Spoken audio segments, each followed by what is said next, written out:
वैसे भी कह दिया जाता है कि अंडर द सन जो कुछ भी है वो सब यूपीएससी का सिलेबस है। ऐसे ही हम देखते हैं सोलर सिस्टम में जो सन है, और यहां पर अगर किसी भी तरह से आप सोलर एक्लिप्स की बात करेंगे तो कहा जाता है कि इंटायर वर्ल्ड जब सोचता है, केवल थिंक कर रहा होता है अबाउट सोलर एक्लिप्स, ऐसे में इंडियन स्टूडेंट्स जो है वह इसको रीड कर रहे होते हैं। तो आखिर डॉक्ट्रिन ऑफ एक्लिप्स है क्या, आइए हम जानते हैं। तो बेसिकली हमें चाहे लाइफ हो, सोलर सिस्टम हो या फिर इस तरह के डॉक्ट्रिन्स हो, अगर आपको लगता है कि आपकी शाइन को कोई रोक रहा है तो बेसिकली उसको रिमूव करना चाहिए। आइए जानते हैं कि आखिर कैसे इस काम को इंडियन कॉन्स्टिट्यूशन में हम अप्लाई कर सकते हैं। तो देखो, बेसिकली हम देखेंगे कि कभी कभी ना कुछ ऐसे लॉ बन जाते हैं, बेसिकली डॉक्ट्रिन ऑफ एक्लिप्स, इस तरह के जो लॉ जो कि शैडो करते हैं हमारे कॉन्स्टिट्यूशन को या ओवर शैडो करते हैं हमारे फंडामेंटल राइट्स पर, उनको उतना बेसिकली हम देखेंगे उतनी अमाउंट में, उतनी मात्रा में उसको शून्य घोषित करना या उस पार्ट को इनइफेक्टिव या इनऑपरेटिव जो है वह कंसीडर कर लिया जाता है। आइए समझते हैं इसको थोड़ा सा और डिटेल में। तो डॉक्ट्रिन ऑफ एक्लिप्स ये कहता है कि बेसिकली स्टेट जो है वह किसी तरह का लॉ मेकिंग करता है, और वो जो लॉ मेकिंग करता है उसका कुछ हिस्सा किसी भी फंडामेंटल राइट को कर्टेल करता है। जितना अमाउंट में वो उसको कर्टेल करेगा उतने अमाउंट में वह इनऑपरेटिव होगा। मतलब कंप्लीटली जो लॉ है वह नल या वॉइड घोषित नहीं होगा, बल्कि वह हिस्सा जो कि फंडामेंटल राइट से या कॉन्स्टिट्यूशन से इनकंसिस्टेंट है, केवल उतना ही हिस्सा जो है वह रिमूव किया जाएगा। मतलब ऐसी जो शैडो होगी उस शैडो को रिमूव किया जाएगा, और ये काम होता है जुडिशरी का। चलिए आइए पढ़ते हैं, ठीक है, आइए पढ़ते हैं इसको आगे जो है बेसिकली वह क्या इसका इंपॉर्टेंस है। Okay, so doctrine of eclipse is a legal principal in Indian constitution law that deal with the law that are inconsistent with the fundamental right, और यहां पर it found in article 13 clause 1 of the constitution of India। तो यहां पर हम दो article पढ़ने वाले हैं, आर्टिकल 13 clause 1, आर्टिकल 13 clause 2, क्योंकि ये दोनों आर्टिकल्स हमें क्या कहता बताते हैं कि ऐसे जो भी लॉ होंगे जो कि फंडामेंटल राइट को कर्टेल करेंगे उसको नल या वॉइड घोषित किया जाएगा। बट इन दोनों में थोड़ा सा अंतर है, इन दोनों आर्टिकल्स में कुछ अंतर है, डिफरेंस है, उसको भी समझने की कोशिश करते हैं। चलिए आइए, तो पहले हम थोड़ी सी बात करते हैं कि आखिर ये जो डॉक्ट्रिन ऑफ एक्लिप्स है वह कहता क्या है। देखिए, ये है एक लॉ, ठीक है, और आगे हम बात करेंगे अपने फंडामेंटल राइट की, और एक एग्जाम्पल से हम इसको समझने की कोशिश करते हैं। ओके, देखिए, सो ये जो लॉ है बेसिकली, इफ इनकंसिस्टेंट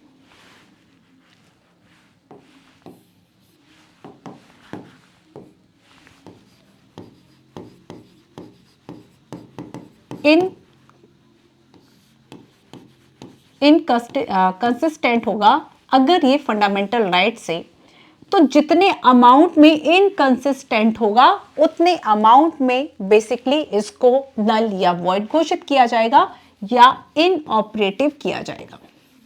ठीक है, अब देखिए कैसे। यहां पर मैं आपको एक केस बता देती हूं, केस से आपको बहुत आसानी से ये जो टॉपिक है वह समझ में आ जाएगा। ठीक है, बेसिकली फिलहाल आपको एक बात और याद रखनी है कि जो इनकंसिस्टेंसी है ना, अगर इनकंसिस्टेंसी को हम रिमूव कर दें तब जाके ये जो लॉ है वह ऑपरेटिव हो जाएगा, है ना। यहां पर क्या है कि अगर जो ये इनकंसिस्टेंसी थी, अगर हम इसको रिमूव कर दें, इस लॉ की इनकंसिस्टेंसी को अगर हम रिमूव कर दें, तो इसका जो पार्ट है उसको हम क्या कर सकते हैं, ऑपरेटिव कर सकते हैं। इसका मतलब जो पूरा का पूरा लॉ है, टोटली लॉ डेड नहीं होता, टोटली जो लॉ है वह डेड नहीं होता, ये टोटली लॉ जो है वह डेड नहीं होता, बल्कि केवल वो पार्ट जो कि इनकंसिस्टेंट होगा विद फंडामेंटल राइट्स, है ना। जैसे कि मान लीजिए फॉर एग्जांपल ये है आपका फंडामेंटल राइट एंड ये है आपका कोई पर्टिकुलर लॉ, तो ये वाला जो पार्ट है fundamental right is A, law is B, and ये जो बीच वाला पार्ट है जो लॉ ने बेसिकली क्या कर लिया, एक्लिप्स कर लिया फंडामेंटल राइट का जो हिस्सा, और ये आ गया सी। तो यूपीएससी ने इस क्वेश्चन को पूछा था कि इफ अगर कोई लॉ मेकिंग ऐसा हो जाता है कि फंडामेंटल राइट को कर्टेल करेगा, तब हम इस लॉ का क्या करेंगे? क्या पूरा जो लॉ है हम उसको ही नल या वॉइड घोषित कर देंगे? नहीं। क्या फंडामेंटल राइट को हम नल या वॉइड घोषित कर देंगे? नहीं। देन आंसर क्या होगा? वो हिस्सा जो क्या कर लिया, एक्लिप्स कर लिया। तो यहां पर ये चेक कर लिया जाता है कि लॉ का ये वाला जो हिस्सा है, मतलब जो पार्ट सी है, ये क्या होगा? आपका इनऑपरेटिव होगा। आया समझ में? तो इनऑपरेटिव कौन सा हिस्सा होगा? ये यूपीएससी का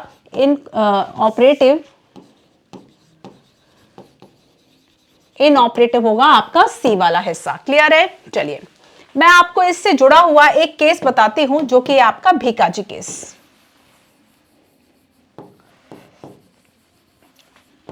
भीकाजी वर्सेस एमपी 1955 का केस है।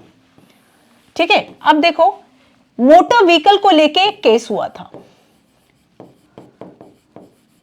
Motor vehicle. और बेसिकली हुआ क्या था, एक मोटर एक्ट था 1947 का, मोटर एक्ट था 1947 का।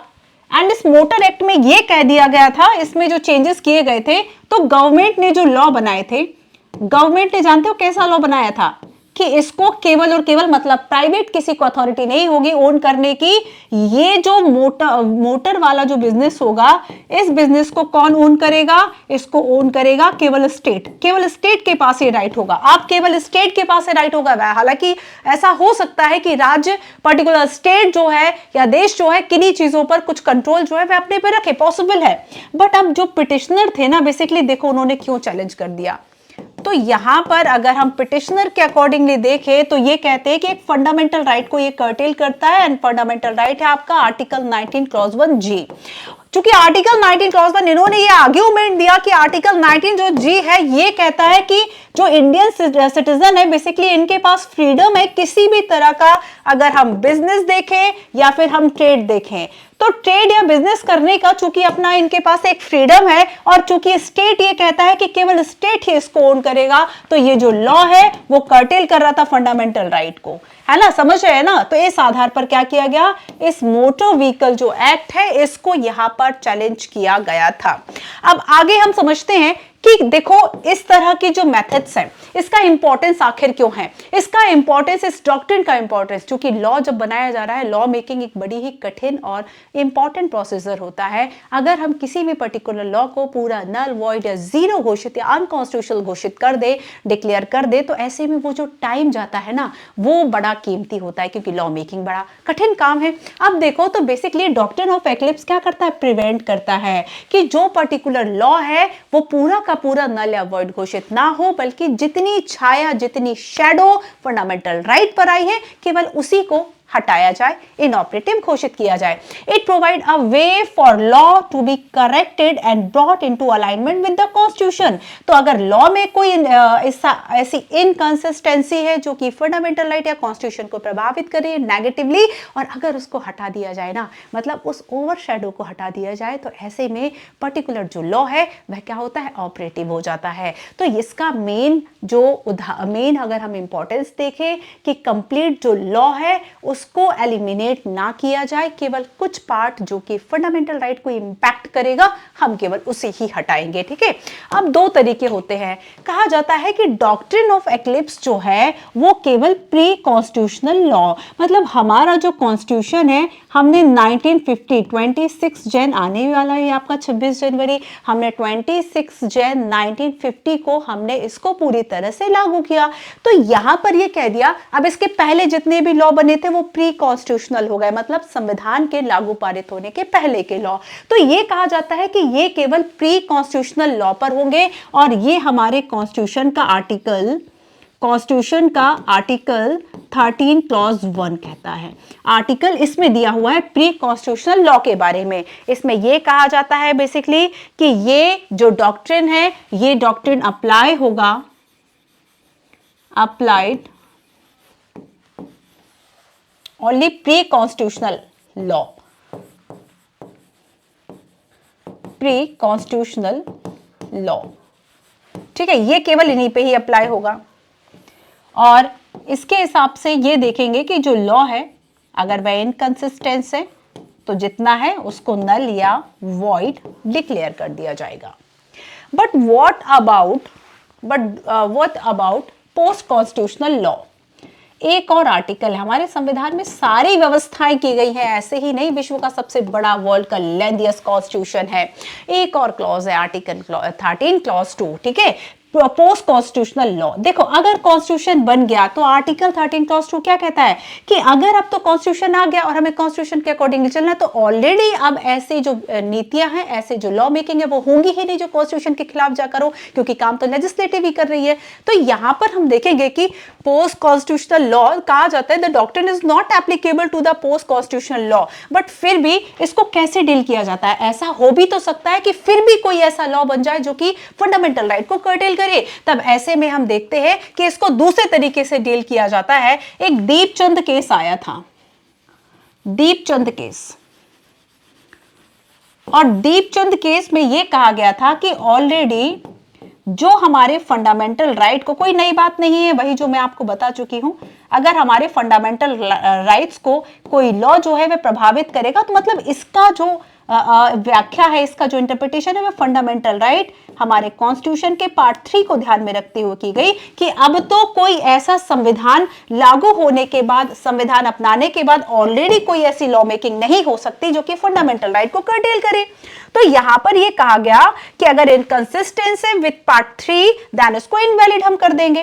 तो यहां पर अब डॉक्ट्रिन ऑफ एक्लिप्स की बात नहीं की जाती, मतलब हमने यहां पर इसकी जो व्याख्या इंटरप्रिटेशन किया वो पार्ट 3 को ध्यान में रखते हुए कर दिया, क्योंकि आर्टिकल 13 क्लॉज 2 ये कहता है कि कॉन्स्टिट्यूशन के लागू होने के बाद अब एक तो ऐसी विधियां बन नहीं सकती, ऐसी लॉ मेकिंग हो ही नहीं सकती, बट अगर फिर भी हो गई है तो डॉक्ट्रिन ऑफ एक्लिप्स ना लग के क्या लग जाएगा? डॉक्ट्रिन ऑफ एक्लिप्स ना लग के ये लग गया कि अगर फंडामेंटल राइट, बात तो एक ही हो गई, चाहे आप डॉक्ट्रिन ऑफ एक्लिप्स कह दो, फंडामेंटल राइट कर्टेल हो रहे तो आपने लॉ को इनवॉलिड कर दिया, बात यहां पर सेम हो गई बच्चों, ठीक है। सो यहां पर जनरली ये कह दिया जाता है कि डॉक्ट्रिन ऑफ एक्लिप्स जो है वह प्री कॉन्स्टिट्यूशनल लॉ पर ही लागू होता है, क्योंकि पहले जब हमने कॉन्स्टिट्यूशन नहीं अपनाया था तब हम डेफिनेटली कुछ लॉ मेकिंग ऐसा कर सकते थे जो कि फंडामेंटल राइट को कर्टेल करे, पर जब हमने फंडामेंटल राइट की लिस्ट बना ली तब उसके बाद हम ऑलरेडी ही ऐसा कोई लॉ मेकिंग नहीं करेंगे जो कि हमारे फंडामेंटल राइट को प्रभावित करे। तो यहां पर अलग अलग व्याख्या है। सो दीपचंद केस में तो सुप्रीम कोर्ट ने कहा कि देखो भैया, लागू तो यहां पे भी डॉक्ट्रिन ऑफ एक्लिप्स होगा, बस अंतर यह है कि हमने लॉ को फंडामेंटल राइट के साथ जो इंटरप्रेट है वह कर दिया। क्लियर?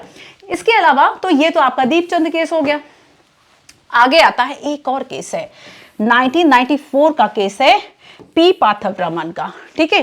अब देखो कि यहां पर बच्चे जो केस है ना रतिराम, नॉट पार्थारमण, ठीक है, P Ratiram case versus union of India 1994 का केस है। इस केस को हम समझेंगे।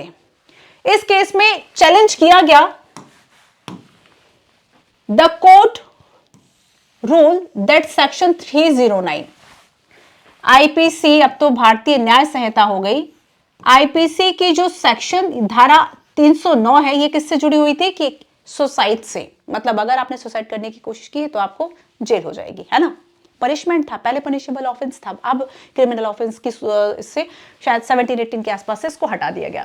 सो यहां पर penal code 309 which criminalise attempt suicide violate article 1921। तो यहां पर ये कहा कि आईपीसी 309 जो यहां पर हमने लॉ कंसीडर किया, ये जो लॉ है हमारे फंडामेंटल राइट को कर्टेल करता है, आर्टिकल 21 को, आर्टिकल 19 को। अब देखते हैं कि आर्टिकल 21 एंड 19 ऐसा क्या कहता है कि कर्टेल करता है। आइए समझते हैं कि इसका इंपॉर्टेंस क्या है, 3-4 मुख्य बातों को समझेंगे। सबसे पहली बात है कि कोर्ट ने इसमें यह माना कि सेक्शन 309 जो है ये अनकॉन्स्टिट्यूशनल है, क्योंकि हमें बेसिकली राइट टू लाइफ की बात जो है आर्टिकल 21 में की गई है ना। आर्टिकल 21 में राइट टू लाइफ की भी बात जो है वह की गई है और इसलिए 309 सेक्शन जो उसको वॉयलेट किया। आगे देखो कि यहां पर ये जो रतिराम वाला केस है, इसमें आर्गुमेंट ये दिया गया था कि ये वॉयलेट किसको करता है, right to life and personal liberty को वॉयलेट करता है। तो यहां पर कोर्ट का ये था, कोर्ट ने बेसिकली क्या किया कि सेक्शन 309 जो है इसको कह दिया कि ये तो भैया अनकॉन्स्टिट्यूशनल है, और इसमें ये साथ साथ कह दिया अनकॉन्स्टिट्यूशनल इसलिए है, वही बात आज आपने सुना एक गाना, राज तो जीने की तमन्ना है आज फिर मरने का इरादा है, बस वही वाला कॉन्सेप्ट है इसमें कि कहा कि भैया राइट टू लाइफ, अभी हमने लास्ट डेथ पेनल्टी की बात की थी, है ना, यूथनेशिया की बात की थी, कहा कि राइट टू लाइफ है सो राइट टू डाई भी है, जीने का अधिकार है तो मरने का भी अधिकार है।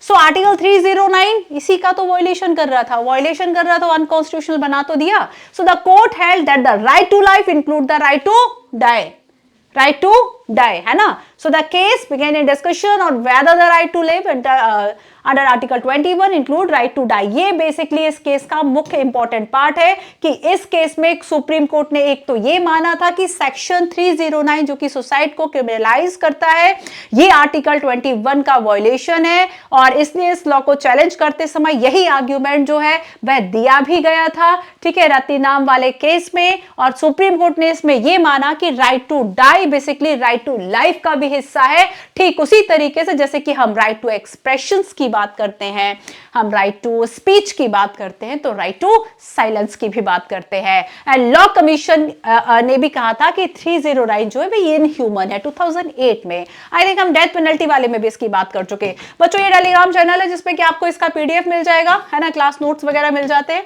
तो यहाँ पर डॉक्ट्रिन ऑफ एक्लिप्स का हम यूज क्यों करते हैं, ये सारी बातें आपको याद रखना है। सो बेसिकली हमारे जो लॉ है फंडामेंटल राइट को अगर वॉयलेट करेंगे, ओवरशैडो करेंगे, तो ऐसे में क्या होगा, ओवरशैडो तो भाई नहीं हो पाएगा, है ना। फंडामेंटल राइट को ओवरशैडो कोई भी लॉ नहीं कर सकता।